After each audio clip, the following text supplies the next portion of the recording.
Halo para pejuang tani, pernah nggak sih Anda bertanya-tanya, kenapa ya pupuk yang satu reaksinya cepet banget, sementara yang lain kayaknya lama banget baru kelihatan hasilnya? Nah, hari ini kita akan bedah tuntas misteri ini. Oke, yuk langsung kita masuk ke pertanyaan utamanya. Kenapa sih reaksi pupuk itu bisa beda-beda?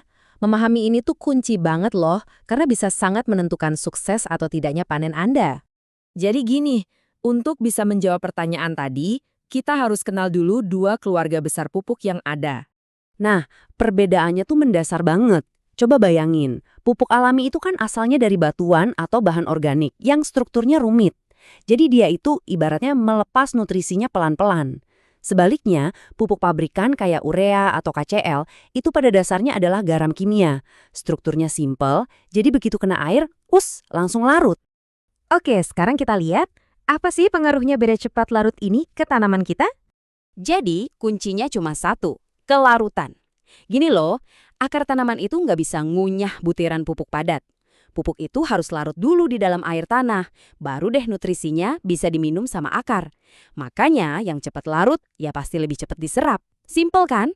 Nah, ini dia nih bagian yang paling sering bikin salah paham. Ternyata efek dari pemupukan itu nggak muncul serentak semuanya. Kita harus bisa bedain dua hal ini.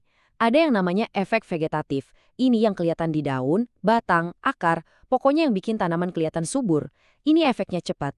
Tapi ada juga efek generatif. Ini yang ngaruhnya ke bunga dan buah. Nah, yang ini butuh waktu dan kesabaran ekstra. Coba deh kita lihat lini masa ini. Ini penting banget. Katakanlah Anda memupuk pakai urea hari ini. Dalam 2 atau 3 bulan, daunnya langsung ijo royo-royo. Keren. Tapi jangan seneng dulu. Kalau target Anda itu panen buah, perjalanan masih panjang. Efek kepembungaan dan buahnya baru akan mulai kelihatan setelah 1 tahun. Dan untuk dapat hasil yang paling optimal, Anda harus nunggu sampai sekitar 1,5 tahun. Jauh banget kan? Kutipan ini benar-benar merangkum semuanya dengan sempurna. Memupuk untuk buah itu bukan lari sprint, tapi lari maraton. Anda berinvestasi sekarang untuk panen setahun, bahkan 1,5 tahun lagi. Dengan memahami fakta ini, cara kita melihat pemupukan harus berubah total. Ini bukan lagi sekedar rutinitas, tapi ini adalah sebuah keputusan investasi jangka panjang.